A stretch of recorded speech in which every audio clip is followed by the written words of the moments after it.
guys, so please manage my voice. I'm having this cold catarrh. Alright, so the next one is on customized molato soap. So this molato soap now, you'll be needing SK bar soaps. You need 5.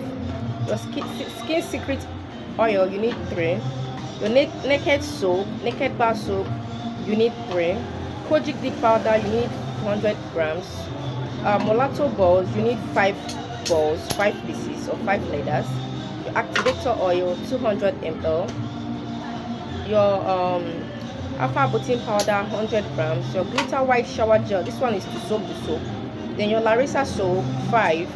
Shenic oil, molato base, 2. Egg yolk lab white soap, you need 5. Your body white oil, you need 5. BB clear oil, you need 5. So how do you make this soap? In your bowl, grate all your soaps together. Pour in your shower gel to soak the soap. Allow it to soak for 24 hours. Then the next day, you stick blend your soaps. Add in your powders, stick blend, and then add in your anti-reaction oil. That is all. Then you package your soap. Your soap is ready. This soap is going to give you orange color. I'm going to paste the pictures of the bar soaps you need and everything. So I will see you in my next upload.